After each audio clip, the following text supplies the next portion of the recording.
नमस्कार विद्यार्थी मित्रांनो, आज आपण 7 जून 2016ला झालेल्या पेपरमधील मराठी विभाग सोडवणार आहोत. तर महाटेटची ही पुनर्परीक्षा झाली होती, कारण 2015ला जो पेपर झाला तो पेपर फुटला होता, म्हणून पुन्हा परीक्षा घेण्यात आली 7 जून 2016ला. तर आपण यातील मराठी विभागास अभ्यासणार आहोत. TET पेपर 1मध्ये साधारणतः 31 ते 60 या प्रश्नामध्ये मराठी विभाग असतो. तर प्रथम इथं बघा उतारा दिलेला आहे. तर आपण उतार्याचा प्रश्न शोधताना काय करायचं, प्रथम त्याचे क्वेश्चन वाचायचे, म्हणजे उतार्यावर आलेले प्रश्न वाचूनच आपण सुरुवात करायची. प्रश्न वाचले आणि मग पॅरेग्राफ वाचला की आपल्याला उत्तरे लगेच जमतात. तर पहा, उतार्यातील कोणता शब्द एखाद्या पत्रात मायना म्हणून लिहिता येतो. तर आपल्याला पत्राचा इथं अभ्यास करणे आवश्यक आहे. तर पत्रामध्ये आदरणीय हा शब्द मायना म्हणून लिहिता येतो. नेक्स्ट क्वेश्चन पहा, काय आहे उतार्यावरील. तिरुवल्लूर यांच्या पुस्तकाला कोणती उपमा दिली आहे. तर तिरुवल्लूर यांच्या पुस्तकाला आयुष्य संहिता अशी उपमा देण्यात आलेली आहे. तर पहा, हा उतार्यात शब्द इथं आलेला आहे. या ठिकाणी आहे बघा, उत्कृष्ट आयुष्य संहिता. तर तिरुवल्लूर यांच्या पुस्तकाला काय म्हटलेलं आहे, आयुष्य संहिता ही उपमा देण्यात आलेली आहे. म्हणून या प्रश्नाचे उत्तर काय होईल, पर्याय क्रमांक 2. त्यानंतरचाच प्रश्न आहे, उतार्यातील नोबेल पुरस्कृत लेखक कोण. तर याचं उत्तर आहे डॉक्टर ॲलेक्स कॅरेल. तर या ठिकाणी पहा, म्हटलेलं आहे की नोबेल पुरस्काराचा सन्मान लाभलेले डॉक्टर ॲलेक्स कॅरेल. या ठिकाणी आपल्याला त्या प्रश्नाचे उत्तर सापडते. त्यानंतरचा प्रश्न आहे, उतार्यातून उतारा लेखकाची कोणती विशेष वृत्ती अधोरेखित झाली आहे. तर आवडती पुस्तकं हृदयाच्या कप्प्यात जपणे ही वृत्ती अधोरेखित झाली आहे. आणि हे वाक्य आपल्याला पहिल्याच ओळीत तिथं सापडतं बघा, मी त्यांना माझ्या हृदयाच्या कप्प्यात जपून ठेवलंय. तर या ह्याच्यावरून आपण हाच योग्य पर्याय निवडू शकतो की आवडती पुस्तके हृदयाच्या कप्प्यात ते जपत होते. त्यामुळे पर्याय क्रमांक 3. खालीलपैकी रीती वर्तमान काळातील वाक्य ओळखा. तर याचा पर्याय तो नेहमीच उशिरा येतो. तर इथं एक रीत सांगितलेली आहे. रीती वर्तमान काळ काय असतोय, तर रीती काळ म्हणजे एक सवय, एक प्रथा, एक रीत त्याच्यातून कळत असते. तर तो कसा येतो, तो नेहमीच उशिरा येतो. म्हणून याचं उत्तर काय येईल, पर्याय क्रमांक 4. नंतरचा प्रश्न पहा, शब्दाच्या एकूण जातीपैकी किती शब्दजाती अविकारी आहेत. तर अविकारी म्हणजे ज्यामध्ये बदल होत नाही, अशा शब्दाच्या एकूण 4 जाती आहेत. तर कोणत्या, शब्दयोगी अव्यय, उभयान्वयी अव्यय, केवल प्रयोगी अव्यय आणि कोणता, क्रियाविशेषण अव्यय. तर ह्या 4 आहेत, त्या काय आहेत, अविकारी शब्दजाती. आणि नाम, सर्वनाम, विशेषण आणि क्रियापद ह्या काय आहेत, 4 विकारी जाती, ज्यामध्ये बदल होऊन आम्ही वापर करू शकतो. त्यानंतरचा प्रश्न पहा, 37वा प्रश्न, नव्याची नवलाई साऱ्यांनाच वेड लावते या वाक्यातील भाववाचक नाम ओळखा. तर काय म्हटले, नव्याची नवलाई दिसते ना, पहा, भाववाचक नाम ह्याच्यातील ओळखायचं आहे. तर नवलाई हे भाववाचक नाम इथं आहे. नवल अधिक आई, नवलाई हाच शब्द इथं काय आहे, भाववाचक नाम आहे. खालीलपैकी कोणता शब्द अशुद्ध नाही. तर इथं 4 शब्द त्याने अशुद्ध दिलेत आणि 1 शब्द शुद्ध दिलेला आहे. अशुद्ध नाही म्हणजेच काय, शुद्ध शब्द आपल्याला ओळखायचा आहे. तर बघा, शुद्ध शब्द फक्त तज्ञ आहे. इथं काय चुकलंय, इथं दुसरा उकार पाहिजे, इथं रला दुसरी विलांटी पाहिजे आणि इथं शला सुद्धा दुसरी विलांटी पाहिजे, तेव्हाच हे शुद्ध होऊ शकतात. आता त आणि अर्ध ज काढून तज्ञ हे असेच लिहिले जाते, म्हणून हा शुद्ध शब्द आहे आणि हाच आपला योग्य पर्याय आहे. त्यानंतर वाऱ्याने हलते रान यातील रान या नामाचे लिंग ओळखा. तर बघा, ते ते लागलं तर काय म्हणायचं नपुंसकलिंग, ती लागलं तर स्त्रीलिंग आणि तो लागलं तर पुल्लिंग. आता ते रान म्हणजेच काय हा नपुंसकलिंग शब्द आहे, म्हणून पर्याय क्रमांक 1 हे आपले योग्य उत्तर आहे. त्यानंतर पुढील प्रश्न पहा. पुढील अपूर्ण म्हण पूर्ण करा. अन्न छत्रात जाऊन, मिरपूड मागू नये, अन्न घ्यावे खाऊन, शांत राहावे बसून, अन्नदान घ्यावे करून. ह्या तिन्हींचा काही संबंध लागत नाही, तर काय म्हणतात, अन्न छत्रात जाऊन मिरपूड मागू नये. नंतर बघा, वडील मंडळीस पत्र लिहिताना लिहायचा अचूक मायना कोणता. तर चारही शब्द कसे आहेत बघा, तीर्थस्वरूप, तीर्थरूप, तीर्थस्वरूप, तीर्थरूप. तर इथं पण शुद्ध अशुद्धचा पण प्रश्न आहे. तुम्हाला शुद्ध अशुद्ध शब्द माहीत आहेत का ते पण त्यांना पाहायचं आहे, आणि अचूक मायना पण त्यांना तुम्हाला ओळखता येतो काय पाहायचं आहे. तर बघा, वडील मंडळीस लिहिताना तीर्थस्वरूप लिहितात आणि तला दुसरीच विलांटी हवी. पहिली विलांटी लिहिली तो अशुद्ध शब्द होतो. आता तीर्थरूप, आई वडिलांना पत्र लिहिताना तीर्थरूप लिहायचे असते आणि तला दुसरीच विलांटी हवी, पहिली लिहायची नाही. त्यामुळे आता इथे वडील मंडळीस पत्र लिहिताना म्हटलेत म्हणून आपल्याला काय ना तीर्थस्वरूप, पर्याय क्रमांक 3. बोलणाऱ्याच्या तोंडचे शब्द वाक्यात लिहिताना कोणत्या विरामचिन्हांचा उपयोग करतात.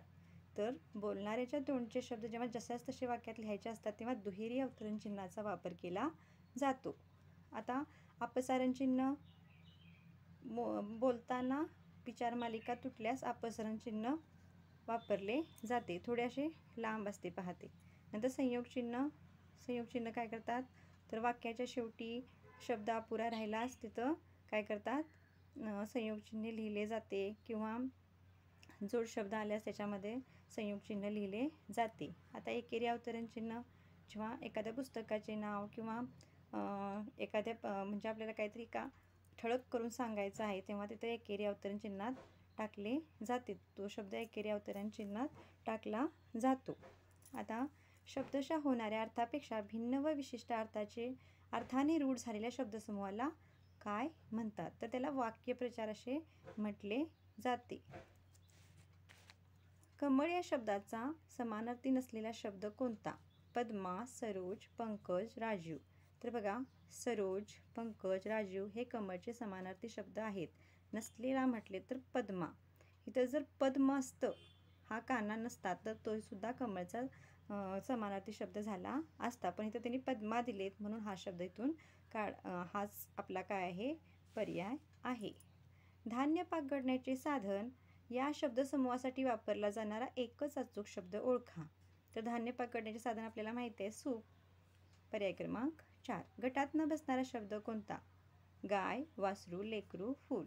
तर या ठिकाणी पहा, फूल पण होऊ शकते आणि गाय पण होऊ शकते. आता जर सजीव निर्जीवचा आपण जर इथं विचार केला तर गाय, वासरू, लेकरू हे काय एका ठिकाणाहून दुसऱ्या ठिकाणी जाऊ शकतात, ते सजीव आहेत, पण फूल नाही. आणि दुसरा व्याकरणदृष्ट्या आणखीन एक विचार केला तर काय होतंय, ती गाय, ते वासरू, ते लेकरू, ते फूल. म्हणजे वासरू, लेकरू, फूल हे नपुंसकलिंगमध्ये येते आणि ती गाय हे स्त्रीलिंगमध्ये येते, म्हणून हा पर्याय गाय हा निवडू शकतो आणि हाच याचा योग्य पर्याय आहे. विरुद्धार्थी चुकीची जोडी ओळखा. प्रासाद, राजवाडा. ही चुकीची जोडी आहे, कारण प्रासाद म्हणजेच राजवाडा. राजवाड्याचा समानार्थी शब्द आहे प्रासाद. कृतघ्न, कृतज्ञ, कृतघ्न विरुद्धार्थी बरोबर आहे. गुळगुळीत, खडबडीत बरोबर आहे. शिक्षा, बक्षीस हे पण विरुद्धार्थी बरोबर आहेत, आणि हे दोन्ही समानार्थी शब्द असल्यामुळे ही चुकीची जोडी आहे, विरुद्धार्थी हे नाही आहेत. आता पहा, कोणत्या नामाचे वचन बदलत नाही. कोणत्या नामाचे वचन बदलत नाही म्हणजे एक वचन व अनेक वचनमध्ये ते समानच येते. घड्याळ हे एक वचन आहे, घड्याळे काय होतील, अनेक वचन. आसू, आसवे, आसू, आसवे, तर काय होणार, हे आसूचा आसवे होणार. पिल्लू, पिल्ले. बघा, पाणी, पाणी, तर पाणीचं अनेक वचन पण पाणीच होते. आणखीन एक म्हणजे इतर नियम पण आहे, दीर्घ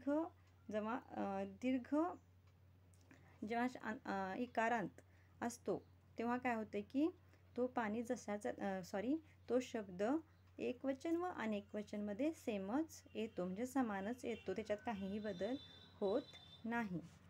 सामान्यतः स्त्रियांना दागदागिने व भारी कपड्यांची भारीच आवड असते. यातील भारी हा शब्दाच्या कोणत्या जातीमध्ये येतो? शब्दाच्या कोणत्या जातीमध्ये भारी हा शब्द येतो? तर बघा, कपडे या नामाबद्दल भारी या शब्दाने काय विशेष माहिती सांगितलेली आहे, त्यामुळे भारी हा काय होईल? विशेषण इथं होणार आहे. म्हणून पर्याय क्रमांक 1 हेच योग्य उत्तर आहे. त्यानंतर पहा, उजाडले तेव्हा सकाळचे 6 वाजले होते. यातील उजाडले या क्रियापदाचा प्रकार ओळखा. तर हे भावकर्तृक क्रियापद आहे.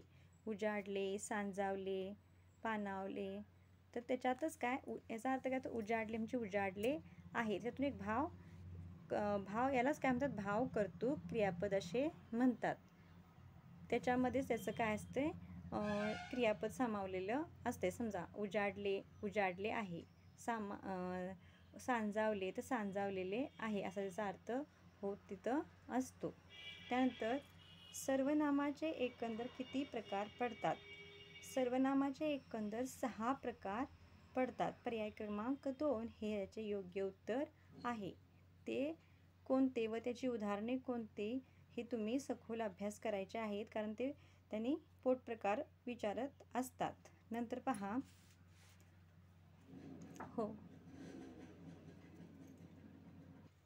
तर या ठिकाणी सर्वनामाचे एकंदरीत 6 प्रकार आहेत. ते कोणते ते पहा.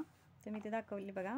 पुरुषवाचक सर्वनाम, दर्शक सर्वनाम, संबंधी सर्वनाम, प्रश्नार्थक सर्वनाम, सामान्य अथवा अनिश्चित सर्वनाम आणि आत्मवाचक सर्वनाम. तर आपल्याला या सर्व सर्वनामांचा अभ्यास करायचा आहे. त्यानंतरचा प्रश्न पहा. तर अगदी बरोबर 110 मोहऱ्या होत्या. वाक्यप्रचार ओळखा. तर वाचूनच आपल्याला समजते बघा, हे होकारार्थी वाक्य आहे. त्यानंतरचा प्रश्न आहे, मान्य या शब्दापासून तयार होणारा उपसर्गयुक्त अचूक शब्द कोणता? तर पर्याय क्रमांक 4 हे याचे योग्य उत्तर आहे. अमान्य. कारण मान्यता, मान्यवर, माननीय हे प्रत्यय घटित शब्द आहेत आणि अमान्य हा उपसर्गयुक्त अचूक शब्द आहे. त्यामुळे आपला पर्याय क्रमांक 4 हे योग्य उत्तर आहे. खालीलपैकी स्वरादी वर्ण कोणते?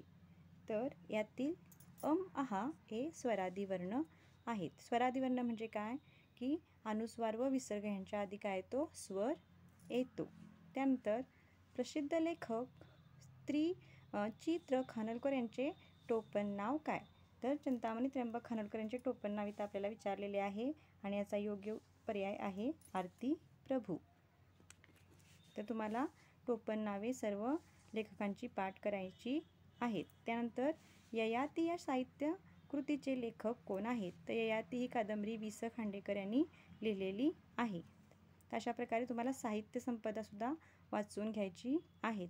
त्यानंतरचा प्रश्न पहा.